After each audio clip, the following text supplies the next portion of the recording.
네, 이제 질의응답 시간 가지도록 하겠습니다. 저희들이 사전에 취재 기자들로부터 관련 질문을 몇 가지씩 받았습니다. 시간 관계상 다 다루기는 어려울 것 같고요. 제가 발제자당 2가지 혹은 3가지씩 질문을 취합해서 드리도록 하겠습니다. 먼저 정현승 교수님부터 발제하신 순서대로 3분께 질문을 드리겠습니다. 발표 작게 드리는 질문이기는 하지만 또 다른 발제자분들도 관련돼서 추가해서 말씀하시고 싶은 것이 있으시면 언제라도 환영입니다. 예, 정 교수님. 네. 코로나19 엔데믹 시대를 맞이하면서 이커머스 성장세가 위축될 가능성은 없는가? 그리고 다시 오프라인 중심으로 유통 채널이 회귀할 가능성은 어떻게 보시는지, 이게 이제 첫 번째 질문이었습니다. 그리고 네. 제가 한꺼번에 질문을 다 드릴까요? 네, 맞습니다. 예. 그 다음에 2번째 질문이 이커머스 기업들이 규모의 경쟁을 실현하기 위해서 사실은 어떻게 보면 출혈 경쟁을 하고 있다라고도 볼 수 있지 않는가. 그것이 바람직할까. 그리고 아까도 3대 기업 선두주자들을 말씀하셨는데 다른 기업들의 향후 전망은 어떻게 보시는지, 이것도 이제 시장에서 굉장히 관심을 가지고 있는 부분인 것 같습니다. 먼저 이 2가지 질문 드리도록 하겠습니다. 네, 분명히 이제 엔데믹 시대를 맞아가지고 유통시장의 이제 그 수요라는 측면에서의 많은 변화가 예상됩니다.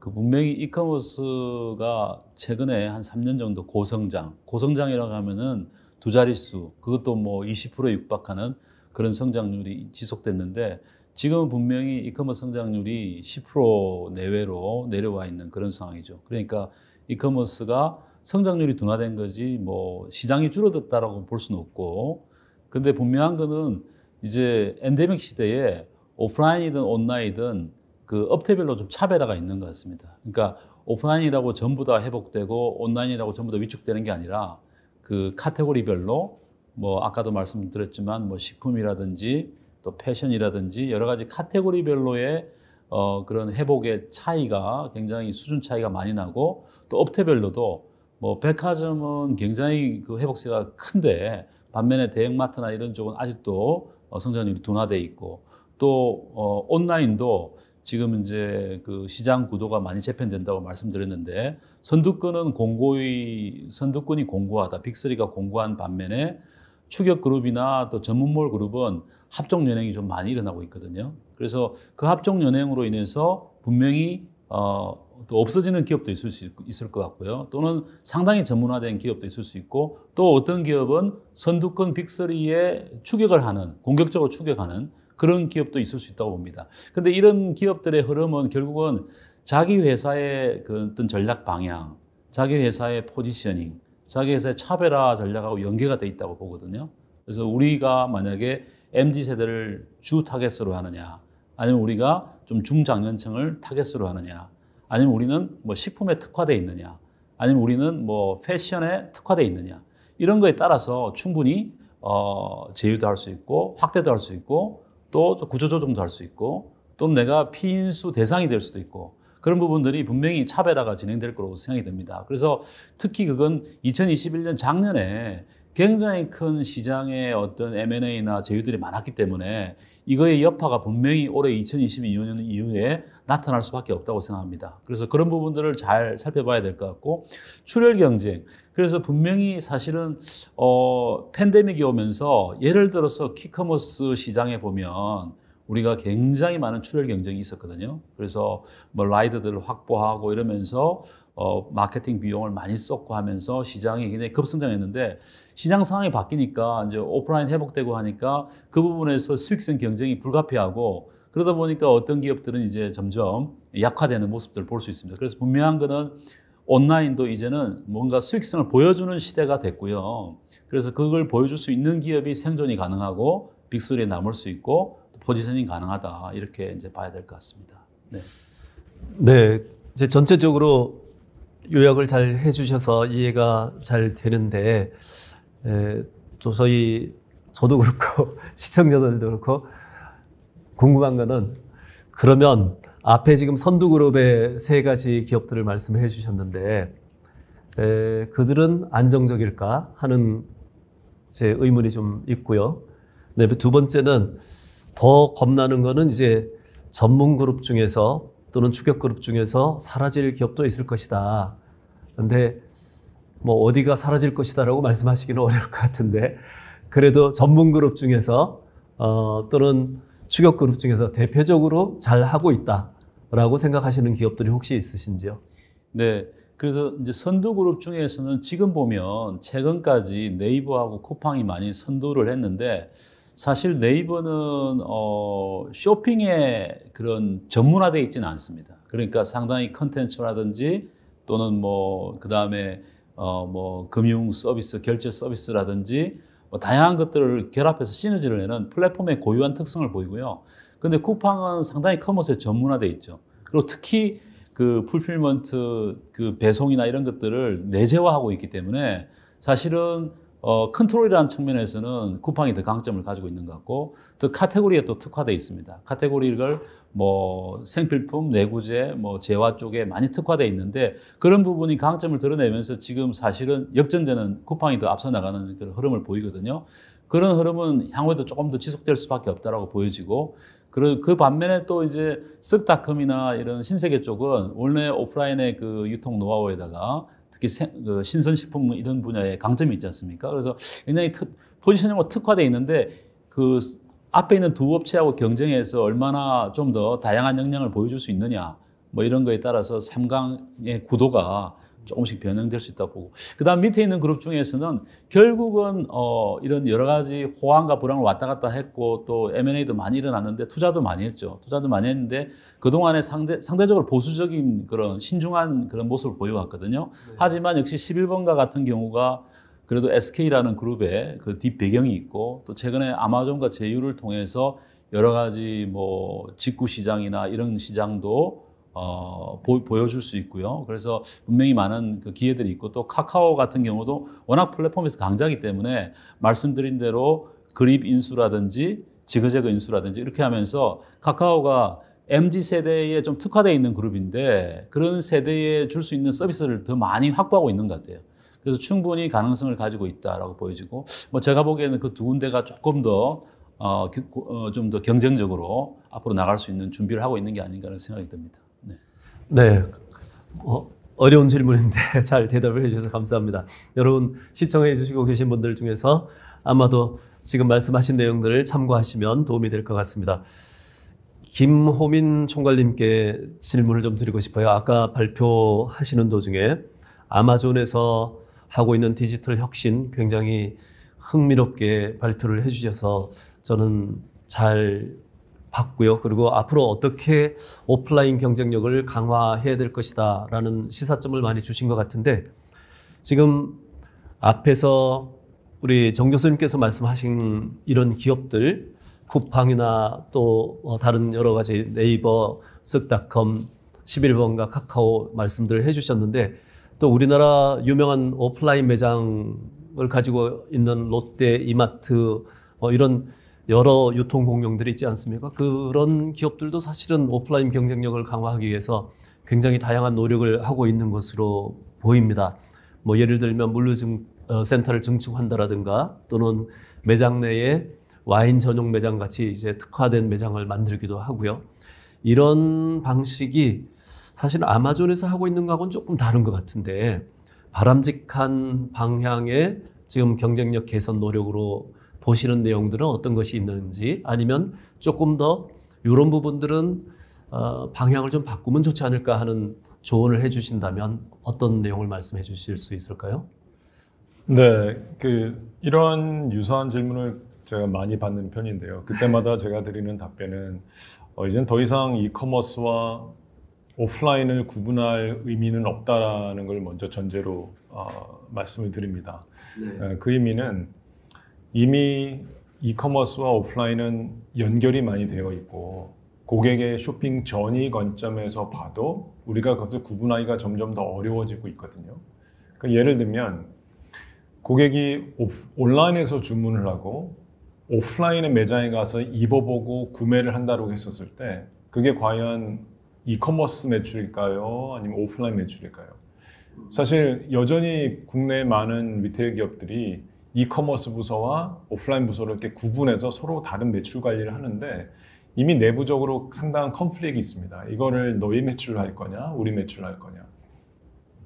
우리가 거기서 미로짐작할 수 있는 것처럼 고객들 입장에서는 그게 온라인든 오프라인든 전혀 의미가 없는 거죠. 고객은 내가 좋은 경험 하에서 편리한 쇼핑을 하길 원합니다. 그리고 좋은 상품을 저렴한 가격에 이제 구매하는 걸 원하는 거죠. 그게 고객이 원하는 게 다고 리테일러들은 그것을 잘 서브할 수 있으면 되는 거거든요. 그렇기 때문에 이 둘을 구분하는 건 의미가 없고 그래서 요즘에는 그 유니파이드 커머스란 말을 많이 합니다. 그래서 글로벌에서는 뭐 이커머스냐 온라인 오프라인이냐 온라인이냐가 아니라 유니파이드 커머스다. 그래서 이게 하나로 다 연결된 그러니까 그 고객의 전이 관점에서 쇼핑 전이 관점에서 하나로 연결됐고 이게 그 단계별로 끊어지는 것이 아니라 굉장히 시엠리스하게 마찰 없이 이제 부드러운 흐름으로 이제 고객의 쇼핑이 완성돼야 된다라고 얘기를 하고 있고요. 그런 관점에서 우리가 오프라인을 그럼 어떻게 온라인과 또 온라인을 어떻게 오프라인과 연계할 수 있냐에 좀 투자하는 게 맞다라고 보고요. 지금 국내 많은 기업들이 사실은 그런 부분들을 이해하고 있고 그런 관점에 이제 투자를 많이 하고 있다고 저는 이해를 하고 있습니다. 예를 들면 GS 리테일 그룹 같은 경우에는 이제 와인 매장을 그 이제 샵인샵 형태로 편의점 안에 넣었죠. 그러면 고객은 온라인으로 그 상품을 선택하고 내가 원하는 집 근처에 있는 매장을 지정을 하면 고객은 그 매장에 가서 내가 온라인으로 선택하고 주문한 와인을 거기서 결제하고 픽업을 할 수 있게 됩니다. 그럼 이건 사실 온라인과 오프라인이 결합된 거거든요. 근데 단순히 오프라인에 투자를 하는 것이 아니라 온라인을 고려해서 오프라인에 투자를 하게 된 것이죠. 그래서 결론적으로는 이 오프라인에 투자라는 게 우리가 오프라인을 보고 투자하는 것이 아니라 유니파이드 커머스 관점에서 투자하는 게 맞다라고 좀 말씀을 드리고 싶습니다. 예, 결국은 이제는 온라인과 오프라인들이 서로 구분 없이 뭐 그 시장들이 이제는 갈라져 있는 시장이 아니다 이렇게 말씀을 해주셨어요. 그럼에도 불구하고 이제 디지털라이제이션은 계속해서 효율성을 높이기 위한 방법으로 적용이 될 것 같은데 아마존에서 여러 가지 디지털라이제이션을 이용한 혁신 소개를 많이 해주셨어요. 근데 아마존 같이 큰 기업은 그렇게 여러 가지 이 혁신을 할 수 있는 자본력이 있으니까 할 수 있을 것 같은데 우리나라에서도 그런 것들이 가능할지 그리고 그보다 좀 적은 규모의 이 커머스 기업들은 어떤 방식으로 혁신을 해나가야 될지 그 부분에 대해서 좀 제언을 해주시면 좋겠습니다. 네, 예를 들면 오프라인의 매장을 말씀드린 유니파이드 관점에서 혁신하는 것은 이제 말씀 주신 것처럼 상당한 투자를 수반하게 됩니다. 그러나 우리가 데이터를 활용해서 고객경험을 개선할 수 있는 영역들이 굉장히 많이 있습니다. 아까 제가 강의 때 말씀드렸던 것처럼 이제 결품 문제를 우리가 정확한 수요 예측을 통해서 해결할 수도 있고요. 그 다음에 고객이 수많은 상품 중에서 자기가 원하는 상품을 선택하고 결제하기 위한 그 과정 자체가 상당히 지난합니다. 요즘은. 네. 그런 데 있어서 우리가 그 퍼스널라이즈라는 개인화를 위한 그러니까 그 고객의 쇼핑 패턴과 기호와 선호도와 과거의 주문 이력을 우리가 이해해서 그 고객이 원하는 시점에 필요한 시점에 그 고객에 적합한 상품을 우리가 인공지능과 그 다음에 그 머신러닝 애널리틱스를 통해서 굉장히 정확도 높게 제안을 할 수가 있게 됩니다. 근데 그런 경우가 사실 고객감이 굉장히 높아지고 그게 결국은 이제 구매 전환율로 우리가 연결될 수 있는 거거든요. 일반적으로 글로벌 기준으로 보면 이제 많은 이커머스 기업들에 있어서 고객들의 구매 전환율이 약 한 3.3% 나옵니다. 그러니까 100명의 고객이 우리 이커머스 플랫폼에 들어왔다라고 하면 최종적으로 구매까지 연결되는 고객은 3.3%밖에 되지 않는다는 거죠. 그런데 이제 국내 기준으로 보면 이게 1%가 채 안 됩니다. 근데 아마존의 경우는 이게 한 30%가 넘거든요. 근데 아마존이 이렇게 높은 구매 전환율을 만들어내는 이유는 아마존에 들어온 고객에 대한 이해도가 굉장히 높기 때문입니다. 이 고객이 무엇을 원하는지를 과거의 어떤 데이터 분석을 통해서 알고 있고 그것을 기반으로 상품과 서비스를 제안하기 때문에 그 고객이 그 상품에 노출되었을 때 그것을 구매로 이제 전환시키는 이 율이 이제 높아지는 거죠. 그러니까 이제 이것처럼 이제 이러한 이제 데이터를 이제 고객과 관련된 또 상품과 관련된 또 우리 오퍼레이션과 관련된 이런 데이터들을 우리가 수집하고 그 다음에 데이터 렉이라는 곳에 저장하고 그래서 그 데이터 성격에 맞게 분석하고 그 인사이트를 얻어서 그 인사이트를 바탕으로 우리가 고객에게 서비스를 제안할 수 있는 전략을 만든다면 이런 일련의 과정들은 사실은 어떤 하드웨어에 굉장히 큰 투자를 수반하지 않는 반면에 굉장히 비용 대비 효율이 높은 고객 그 가치 제안을 우리가 할 수 있게 되는 거죠. 그래서 저는 두 가지 질문이 네. 연관해서 두 가지 네. 질문이 나오는데요. 첫 번째, 하드웨어에 많은 투자가 필요 없다라고 말씀하셨지만 그런 그 대형 기업이 아닐 경우에 결국 말씀하시는 내용은 AI를 이용한 고객에 대한 정확한 분석 이것이 필요하다라는 말씀이잖아요. 네. 그러면 그것도 일반 중소기업이나 또는 뭐 대기업이 아닌 데서 활용할 수 있는 어떤 앱들이 있는지 네. 아까 네. 그 아마존에서 개발하신 포캐스트 모델도 있었는데 네. 그런 것들을 일반 기업들이 활용할 수 있는지 그거 한번 첫 번째 질문을 드리고 싶고요. 그다음에 이제 결국은 또 데이터를 축적하는 것이 굉장히 중요한데 우리나라에서는 개인정보보호법 때문에 데이터 축적하기 어렵다라는 또 이 하소연도 많습니다. 그 부분은 어떻게 생각하시는지? 네. 되게 좋은 질문이시고요. 첫 번째 질문에 대한 답변을 드리면 사실은 과거에는 지금 사회자분께서 말씀 주셨던 것처럼 조그만 기업들이 이런 데이터를 수집하고 전환하고 분석하는 게 사실은 불가능했습니다. 왜냐하면 굉장히 많은 돈이 들었기 때문이죠. 그런데 요즘에는 이런 것들을 이제 클라우드를 제공하는 아마존 웹 서비스와 같은 회사들이 굉장히 저렴한 비용으로 투자 없이 이런 서비스를 사용할 수 있게끔 제공을 하고 있습니다. 이걸 조금 더 쉽게 설명해 보면 우리가 예전에 이제 산업혁명 이전 시대까지만 해도 그때까지만 해도 사실 우리가 전기가 필요하면 전기를 만들었었어야 됐습니다. 그러니까 예를 들면 뭐 공장에서 공장을 돌리기 위해서는 그 공장 옆에 이제 발전 시설을 만들었어야 됐죠. 근데 요즘에 그 전기가 필요하다고 해서 발전 시설 만들어 쓰는 회사는 없습니다. 다 한전에서 이제 전기를 공급해주고 있는 거죠. 그럼 우리가 쓴 만큼 전기료를 쓰는 것처럼 이 데이터를 저장하기 위한 뭐 서버라든지 그다음 그 데이터를 분석해야 하는 툴이라든지 이런 것들을 지금은 기업들이 다 뭐 서버를 직접 구매해서 확충하고 또 거기에 맞는 분석 툴을 이제 구매해서 쓸 필요가 없이 이제 클라우드 위에서 이제 원하는 만큼만 사용해서 이제 그만큼만 지불하면 되기 때문에 이런 것들을 사실은 이제 시작하고 활용하는 데서 전혀 진입 장벽이 없죠. 네. 그런 관점에서 이제 클라우드를 활용하는 게 굉장히 저는 유리하다고 보고 있고요. 네. 그 다음에 이제 데이터 개인정보 관점에서는 저는 이 부분들은 뭐 최대한 보수적으로 접근하는 게 맞다라고 생각합니다. 이건 제 개인적인 생각인데.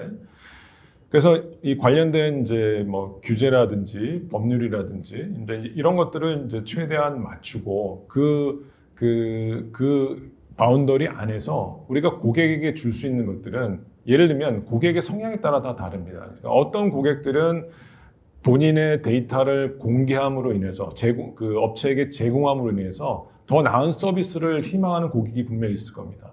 예를 들면 저 개인적으로는 뭐 심지어 저의 소득 수준이라든지 저의 가족 구성원, 그 다음에 제가 과거에 어떤 상품들을 얼마나 자주, 그 다음에 어디에서 어떤 채널로 구매하는지 정도는 저는 제가 신뢰할 수 있는 유통사라면 전 제공할 용의가 있습니다. 왜냐하면 그렇게 제공했었을 때 그 유통사는 저에게 아마 저의 생활 패턴과 저의 그 소비 성향에 맞는 상품들을 굉장히 높은 정확도로 제공해 줄 것이고 그것은 저희가 이제 시간을 절약하고 또 저희가 합리적인 소비를 할 수 있는 그런 하나의 이점이 될 수 있기 때문에 저는 이제 그 정도는 제공할 용의가 있는데 법적인 장애는 문제가 되지 않는다. 그러니까 법적인 테두리 안에서 그러니까 네. 고객의 동의를 얻은 상태에서 이제 그런 제안을 하는 건 또 그런 투자를 하는 건 좀 맞다라고 보고요. 예. 다만 이제 저와 다르게 이제 개인 정보에 좀 더 민감하신 고객들 분명히 있고요. 그러니까 이런 이제 고객층들에서는 이제 고객들의 동의를 반드시 받고 네. 그다음에 그들의 의사를 확인하고 우리가 이런 제안을 하는 건 필요하다고 봅니다. 알겠습니다. 마지막으로 짧은 질문 하나. 네, 아마존 리테일이 한국에 진출 안 하고 있잖아요. 네, 네. 왜 진출을 안 하나요? 그리고 혹시 아마존 리테일이 한국에 진출할 계획은 가지고 있는지 그 마지막 질문 드리겠습니다. 죄송합니다. 그 질문은 제가 사실 답변할 위치에 있지 않아서 네. 예, 죄송하지만 양해를 좀 부탁드리겠습니다. 예, 아직 그 내용에 대해서는 본사에서 정해져 있는지에 대해서도 말씀을 못 해주시는군요. 알겠습니다. 네, 감사합니다. 우리 박상준 위원님, 소비재 기업들의 관심사가 지금 인플레이션 이후의 시장 판도라고 보여집니다. 왜냐하면 이제 인플레이션은 결국 미국에서도 그렇고 우리나라에서도 그렇고 정부가 적극적으로 지금 싸우고 있는 중이니까 그 이후에는 어떻게 될까? 이렇게 사람들이 시장 상황에 대해서 궁금해하고 있는데 아까 발표하신 내용 보면 내년 상반기까지는 인플레이션이 지속될 가능성이 높다. 그렇다면 그 이후의 상황은 어떻게 예측하고 계신지요? 그리고 그런 상황에 대비해서 지금 우리 시청자들 중에 증권 투자에 참여하시는 분들도 많은데 거기에 어떤 시사점을 주실 수 있을지 질문 드리겠습니다. 일단은 그 소비자 관점에서는 결국 이제 상품 가격이 올라간다라는 것은 소비자로 하여금 조금 더 가격이 좀 저렴한 재화나 서비스를 어떻게 하면 선택하게 할 수밖에 없는 좀 동인을 제공한다 보고 있고요. 그래서 전반적인 소비 자체가 물론 지금 굉장히 가격들이 많이 올랐지만 좀 더 가성비를 찾는 그런 저가로 조금 중저가로 이동하려는 성향들이 나타날 거라고 좀 예측을 하고 있습니다. 네. 실제 최근에 좀 보면 재밌는 거는 리오프닝이 돼서 이제 사람들이 외부 활동이 늘었음에도 라면 같은 굉장히 저가 가정에서 주로 소비하는 재화의 판매량이 이 성숙된 시장임에도 불구하고 약간 성장하는 그런 흐름을 보이고 있거든요. 이제 그런 것들이 어떻게 보면 좀 저가로 좀 이동하는 소비 흐름을 보여주는 단면 중에 하나인 것 같고요. 또 더불어서 또 반대로 생각해 볼 수도 있을 것 같습니다. 너무 이제 소비자들이 물론 자기가 그렇게 굉장히 중요하게 생각하지 않은 것에 대해서는 가격을 낮춰서 좀 소비를 하지만 반대로 이제 본인이 뭔가 좀 스트레스를 해소하고 좀 이렇게 표현하고 싶은 그런 욕구가 있는 재화나 서비스에 대해서는 약간 사치성이 높은 그런 소비를 보여줄 수도 있다 봅니다. 뭐 저희가 이제 예전에도 11, 15년도에 그 전체적인 소비 경기가 약할 때 보면은 그 유행했던 단어가 스몰 럭셔리 같은 단어거든요. 그래서 이제 그런 형태의 소비들이 조금 저희가 포인트를 삼아야 될 것 같고요. 뭐 투자 관점에서는 사실 인플레이션이 저희가 이게 과연 인플레이션이라는 게 어느 정도 CPI 상승률이 나오는 게 인플레이션 상황이냐 사실 좀 그 부분을 경계를 정확히 하기는 어렵지만 지금 뭐 미국이 거의 뭐 8, 9% 정도의 소비자 물가지수 상승률이 나오고 있고 한국은 5%대가 나오고 있는데 인플레이션율이 어느 정도는 정점을 찍고 이제 점점 둔화될 거라는 사실에는 대부분 이제 이견의 여지가 없으십니다. 근데 문제는 과거처럼 굉장히 낮은 물가 상승률로 돌아갈 수 있느냐 아니면 그때보다는 조금 높은 물가 수준이 형성이 되느냐 그리고 그게 언제쯤부터 꺾일 수 있느냐에 대해서는 좀 이견이 있으신 것 같은데요. 중요한 거는 디스인플레이션으로 간다는 겁니다. 인플레이션율은 점점 둔화가 될 거고 수요 억제 정책을 통해서 경기는 좀 둔화될 수 있지만 물가는 점점 잡힐 확률이 높아지는 거고요. 그러면 그 디스인플레이션으로 간다는 것은 어떻게 보면은 수요가 경기가 좀 쉽지 않은 상황에서도 버틸 수 있고 원재료 가격이 좀 상승세가 완화됐을 때 어떤 수익성의 회복을 누릴 수 있는 기업들이 뭐 내년이나 내후년 봤을 때 좀 좋은 실적을 거둘 가능성이 있을 것 같고 아니면은 확고한 브랜드력이 있어서 그 높은 가격에도 불구하고 소비자들을 어떻게 보면 더 끌어들일 수 있는 그런 이제 좀 킬러 브랜드들이 좀 괜찮은 실적들을 보여줄 수 있지 않을까. 소비재 애널리스트 관점에서는 좀 그렇게 기대를 하고 있습니다. 마음 같아서는 그 브랜드가 어딥니까라고 여쭤보고 싶지만 아마 말씀해 주시기 어려울 것 같고요. 시간이 다 돼서 마지막으로 짧은 질문 하나 드리겠습니다. 오늘 저희 유통포럼의 총 주제가 유통시장 리오프닝 위험과 기회 요인이었습니다. 유통시장의 봄날 올 것 같은데 오다가 많은 것 같은데 지금 박상준 위원님께서는 리오프닝 주식 또는 리오프닝 회사들 진짜 봄날은 언제 올 것 같습니까? 글쎄요, 이미 뭐 저는 봄은 어느 정도 와 있다 생각을 하고 네. 여름과 가을을 향해 가고 있다고 보고 있고요.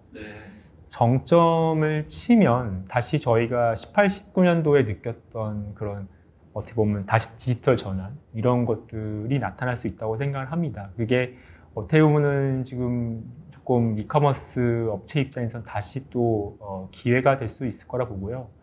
사실 아까 제가 오프라인 채널 중에 유일하게 조금 저조했던 쪽이 할인점입니다. 네. 그거를 제가 아까 설명을 좀 못 드렸었는데 사실 이 식품 쪽 이런 쪽은 할인점이 아무래도 매출이 식품이 거의 70%죠. 그러다 보니까 이커머스 시장 점유율 상승에 대한 영향을 여전히 받고 있습니다. 그래서 이제 그런 관점에서 본다면 반드시 이게 그냥 뭐 오프라인이고 리오프닝이고 이런 것보다는 조금 큰 그림에서 어떻게 보면 더 이게 온라인 쪽의 쉐어가 더 올라갈 수 있느냐, 아니면 이제 온라인 쪽의 쉐어가 조금 슬로우하고 오프라인이 주도권을 잡을 수 있는 기회가 있느냐, 이런 것들을 조금 탐색을 하는 게 향후 뭐 3년에서 5년 정도 구간에서는 좀 중요한 부분인 것 같습니다. 네.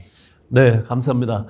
이제 마무리할 시간이 된 것 같습니다. 오늘 포럼을 통해서 세 분 전문가들로부터 하반기 유통 분야의 흐름과 그 특징에 대해서 저희들이 자세히 들어봤습니다. 그리고 이에 대응하는 기업의 전략은 구체적으로 어떠해야 하는지도 함께 생각해보는 시간이 되었습니다. 세 분 전문가들께서 정리된 발표를 잘 해주셔서 현장에서 참여하고 있는 저희들한테는 많은 공부가 되었는데 이 프로그램을 시청해 주시는 여러분들께도 많은 도움이 되셨기를 기대합니다. 코로나19 글로벌 팬데믹이 엔데믹으로 전환되면서 리오프닝에 대한 기대가 높아져 왔습니다. 그렇지만 신냉전과 국제정치적 갈등 그리고 코로나19의 새로운 변종들이 유통업의 리오프닝 희망을 사실상 어둡게 해왔습니다. 그럼에도 불구하고 기술의 발달이 기존의 소비 행태나 유통업 방식에도 상당한 변화를 야기하고 있는 것 같습니다. 이런 여러 가지 변화 요인들이 우리의 내일을 어떻게 이끌어갈 것인지 사전에 명확하게 저희들이 보기는 쉽지가 않습니다. 그렇지만 오늘 포럼처럼 논의의 장을 통해서 우리가 리스크 요인들을 어떻게 대응해야 할지 미리 분석하고 대비한다면 잘 극복할 수 있는 방법도 있을 것이라고 생각을 합니다. 오늘 포럼의 내용들이 이 방송을 보시는 모든 분들한테 작은아마 도움이 되었기를 기대합니다. 그리고 더벨 유통 포럼은 앞으로도 시장과 전문가들의 이와 같은 대화 방식을 통해서 유통시장을 더 잘 이해할 수 있도록 도움을 드리겠다는 약속을 드리겠습니다. 이제 마무리하겠습니다. 오늘 발제 및 토론으로 지혜를 함께 나눠주신 세 분 발표자분들께 진심으로 감사를 드립니다. 그리고 시청해 주신 여러분 고맙습니다. 2022 더벨 유통 포럼 오늘 순서 모두 마치도록 하겠습니다. 코로나19 끝까지 조심하시고 건강한 모습으로 다시 뵙게 되기를 바라겠습니다. 감사합니다.